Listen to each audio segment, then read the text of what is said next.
Hello and welcome back to Popcorn Chat. I hope you guys are doing well.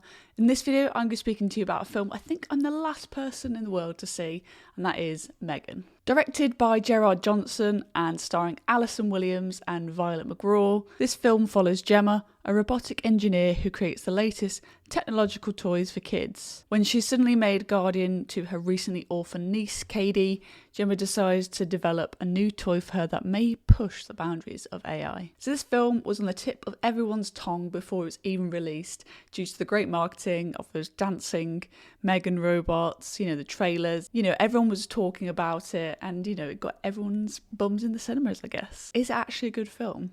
Well, let's get into it. There were definitely a lot of positives for me of this film. Obviously, it was shot really, really nice, it's edited nicely, direction's good, and the actors, there's not many sort of main characters within this, but those that were in it all did a really good job. I only really recognised Alison Williams and Violet McGraw, but everyone else, I'd never seen before, but I think they all played their characters really well. For the character of M3GAN, I know they used a mixture of both sort of puppeteers, actual sort of robot stand-in, but most of the time it was Amy Donald, who is a young dancer, and she sort of donned the character of M3GAN most of the time, and I think she did an excellent job, both in terms of the physicality of it and just sort of those sort of small movements, little head tilts, little eye things.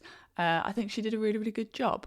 Going into this film, I simply thought it was going to be about a doll that sort of becomes a bit too sentient and takes over, and we get into this sort of horror sort of aspect of it. But, at the heart of it, there is this very sort of touching, emotional story. So I think what it does well is it looks at and displays, trauma for a young child who has lost both of their parents, and how they sort of struggle to communicate those emotions and who they sort of turn to in order to sort of carry on with their lives. So I thought it was quite interesting in that sense, and it definitely was at the core of the film, and they keep coming back to it, and it really sort of grounds it and sort of makes it sort of tangible for a lot of people. So I liked that was the sort of the core message of it all. The film as a whole, I did have fun with it. There were some scenes that really made me laugh out loud, and there was some very sort of sudden bits of horror.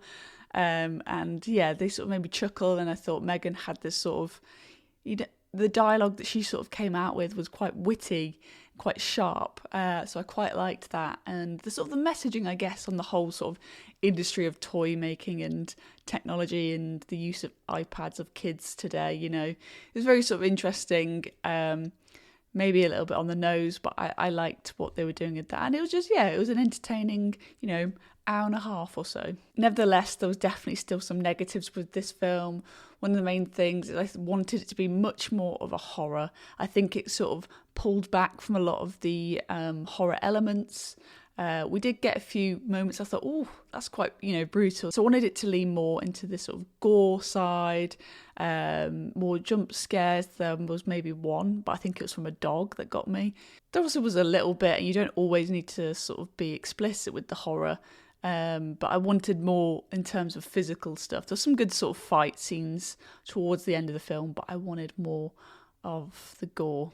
I do think the film took a long while to get going. We don't see M3GAN herself for about 20 minutes. I was waiting for that to happen. Obviously, they're setting up the characters and the sort of the story itself, but I was waiting for the doll. I mean, I'm sure we were all waiting for the doll.